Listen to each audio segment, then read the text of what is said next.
Bismillahirrahmanirrahim. Assalamu alaikum everyone. Welcome to my YouTube channel with another new video. I hope you all are fine and doing great. अगर आप channel पर नए हैं या अभी तक चैनल को सब्सक्राइब नहीं किया तो वीडियो को मुकम्मल देखने से पहले इस YouTube चैनल को सब्सक्राइब करें और बेल आइकन को प्रेस कर लें। आज की वीडियो हमारी प्रीवियस वीडियो का ही पार्ट 2 है। पहले आपने ERP ओवरव्यू पर एक डिटेल वीडियो देखी है। आज की इस वीडियो में हम ट्रीटमेंट एलिमेंट्स ऑफ ERP पर बात करेंगे। The first treatment element of ERP is assessment, यानी इसमें हमारे पास फॉर्मल और इनफॉर्मल साइकोलॉजिकल असेसमेंट दोनों आ जाती हैं, जिसमें हम क्लाइंट के clinical interview, behavioural observation, physical appearance, mental state के साथ जो है वो क्लाइंट को देख रहे होते हैं कि इसकी ऑब्सेशंस कितनी हैं, कंपल्शंस कितना ज़्यादा क्लाइंट को डिस्टर्ब कर रही है, क्लाइंट की डेली फंक्शनिंग कितना इफेक्ट हुई है, और डायग्नोसिस मेकिंग के थ्रू देखना कि क्लाइंट का जो सीवियरिटी लेवल है OCD के साथ वो कितना है। क्लाइंट की असेसमेंट जो है वो किसी भी थेरेपी में जब हम ट्रीटमेंट एलिमेंट को फॉलो करेंगे तो असेसमेंट एलिमेंट बहुत ज़्यादा ज़रूरी होता है, क्योंकि विदाउट असेसमेंट हम क्लाइंट के मैनेजमेंट प्लान को बेहतर तरीके से लेकर नहीं चल सकते हैं।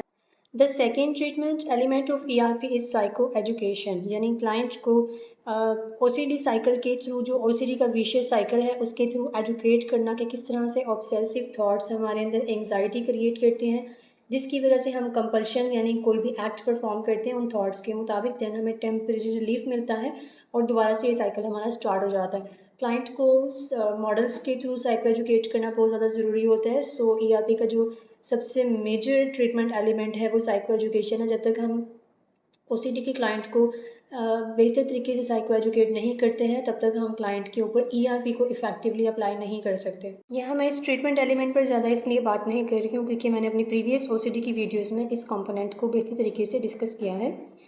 The third treatment element of ERP is assessing anxiety on SUD.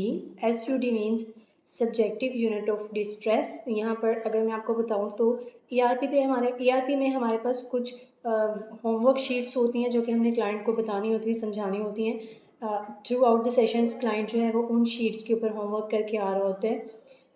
अगर हम क्लाइंट के एंग्जाइटी लेवल को असेस कर लेते हैं, सब्जेक्टिव यूनिट ऑफ डिस्ट्रेस पर मेजर कर लेते हैं कि क्लाइंट को किस बात पर ज़्यादा एंग्जाइटी होती है, क्लाइंट का जो एंग्जाइटी रेट है, एंग्जाइटी लेवल है वो कितना है, और हमने पहले किस तरह से, ताकि हमें एक आइडिया मिल सके कि हमने क्लाइंट के एंग्जाइटी लेवल को रिड्यूस कैसे करना है ERP के थ्रू। ठीक है, थर्ड एलिमेंट बहुत इंपॉर्टेंट है कि जब तक हम क्लाइंट के एंग्जाइटी लेवल को अच्छे तरीके से असेस नहीं कर लेते तब तक हम इफ़ेक्टिवली क्लाइंट को अपनी उन थॉट से या ऑब्सेशंस के साथ कन्फ्रंट करना नहीं सिखा सकते हैं, यानी एक्सपोजर नहीं करा सकते बेहतर तरीके से। The fourth treatment element of ERP is developing the exposure hierarchy. अगर आप exposure ERP की वर्कशीट्स को PDF फॉर्म में डाउनलोड करते हैं तो आप देखेंगे कि उस एक्सपोजर हायरार्की में क्लाइंट का मोस्ट डिफ़िकल्ट, मोर डिफ़िकल्ट और ईजीएस्ट टास्क मेंशन होते हैं विद डिस्ट्रेस लेवल। तो हमने क्लाइंट की एक हायरार्की डेवलप करनी होगी ताकि हम ERP को बेहतर तरीके से लेकर चल सकें। जब तक हम क्लाइंट के एंग्जाइटी लेवल को सेस ना कर लें, उसकी एक्सपोजर हायरार्की ना बना लें कि हमने क्लाइंट को पहले किन सिचुएशन से कन्फ्रंट करना सिखाना है, किस तरह से उसको लेकर चलना है, उसका एंग्जाइटी लेवल क्या होगा, क्या क्लाइंट को कोई सीवियर इशू तो नहीं आ जाएगा एक्सपोजर के दौरान, कहीं क्लाइंट को पैनिक सिचुएशन ना चला जाए, या क्लाइंट को कोई फिजिकल इस तरह के सिम्टम्स ना आए जब क्लाइंट को एक्सपोज करवाएंगे उसकी थॉट्स या इमेजेस से।